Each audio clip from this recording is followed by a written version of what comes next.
All right, thanks for joining us, Coach. If you do have a question for Coach, go ahead and raise your hand. We'll get you unmuted and called on. We'll go ahead and start with Tressa Rusnick with AZ Family.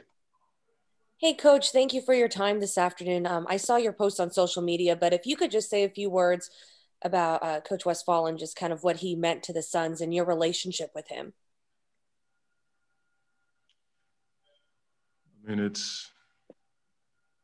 don't know. I mean, it's a sad day for not just the Suns family, but the NBA family and anyone who knew Coach or heard of him. My experience with him was limited. I'd heard way more about him than I experienced, but the time that I had with him was really cool. From my time in the league, he's not just me, but I've watched him just treat people with a great deal of care and he just valued people. And then I got to know he and Cindy and the dogs a little bit. When I heard the news of his situation and, I was able to, just spend time with him and he's just always a good dude. I mean, and you watched him play back in the day, he had a competitive fire about him on the floor, but off the floor, he was as solid as they come. He was just a good dude. That's the only way I can describe him. And you value people like that when you've been in the league for a little bit because the NBA has a way of changing you a little bit. And he was a guy that just seemed as consistent as anyone I've ever met. And so I'm just, sad for Cindy. She's been through an awful lot. And everyone should be praying for her. And if they can, do whatever it takes to support her. All right, next up we have Cameron Cox with 12 News. He'll be followed by Dwayne Rankin. Hey, Coach, I don't know if you would like to share this, but what was your visit like with him? That picture of you and him hugging is pretty powerful in my eyes. We just talked. It wasn't anything special about our visit.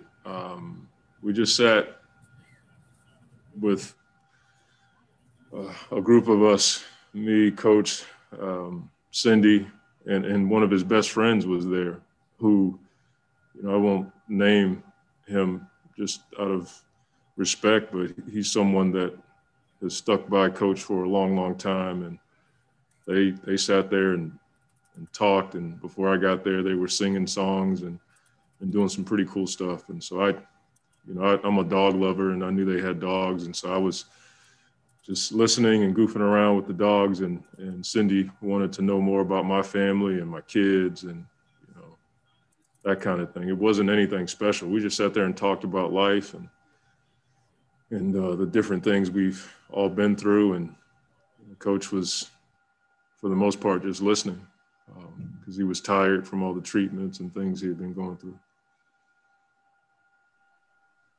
All right, next up we have Dwayne Rankin with the Arizona Republic. Yeah, Coach. Just I know it's hard to switch to, a different subject after obviously what happened with Coach. But I was just going to ask you just about the Clippers and what they, present. Obviously, Kawhi and Paul are their top guys. But when you look at them as a whole, what do you see as far as challenges tonight? They're deep. I mean,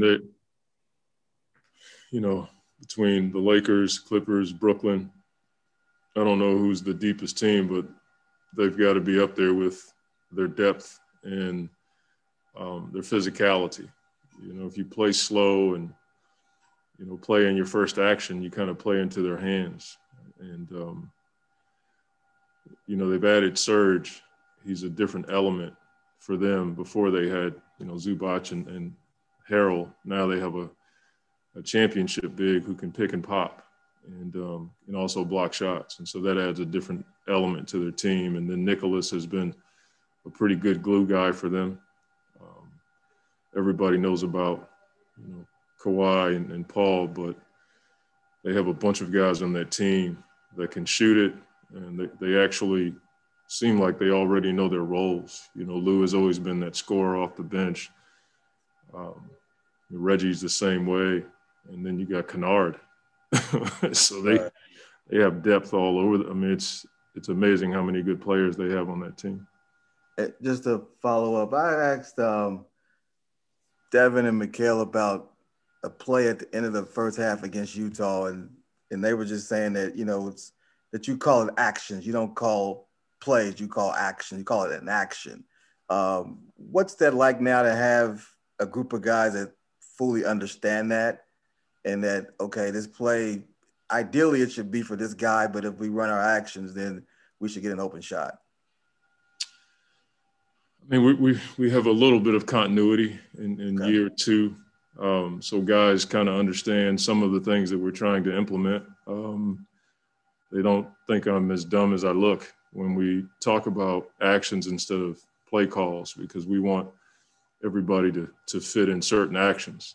I tell guys, don't run plays, make plays. And you know, I think that frees guys up to learn all of the positions. And so we put different guys, and, you know, Mikhail and Devin both, they basically play the same position.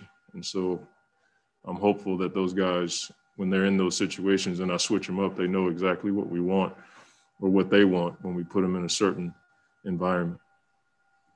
All right, next up we have Gerald Bourget with Fan-Sided. He'll be followed by Gina Mizell.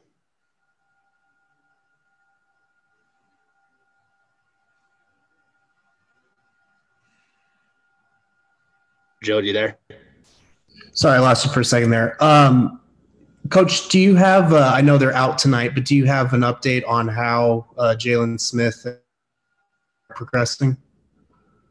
I don't have any more to say about Jalen than what I've said. He's progressing. He was in shoot-around this morning, but not doing a lot. So that's all we have right now. And I'd love to give you more, but we just don't have anything. All right, Coach, final two. Next, we have Gina Mizell with Suns.com. She'll be followed by Dwayne Rankin.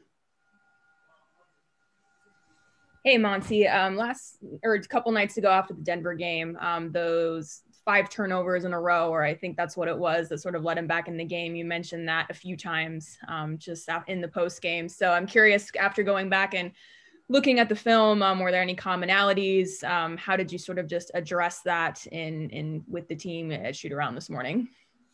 No, when I look at it, it's a combination of things. One, we didn't have much organization, and two, I didn't get them organized. You know, that's something that I can do, especially when you have a lead like that.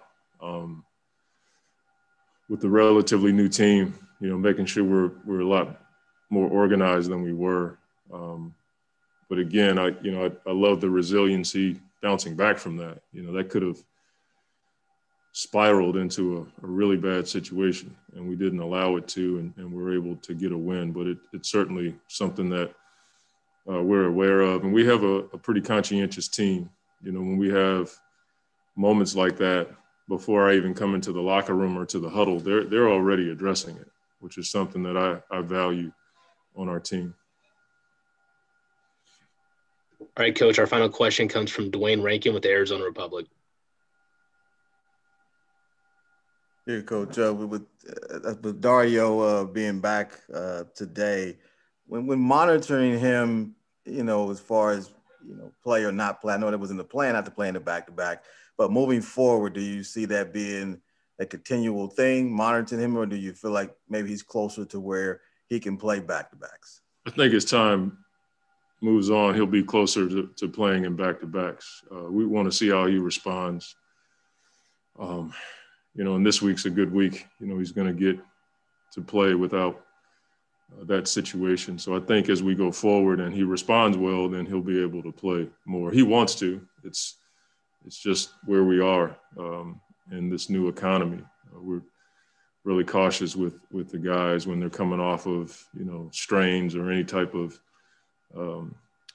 things that hold them out. So I'm hopeful that as we move forward here in the near future, he can play in back-to-backs, because we need the rhythm with him out there.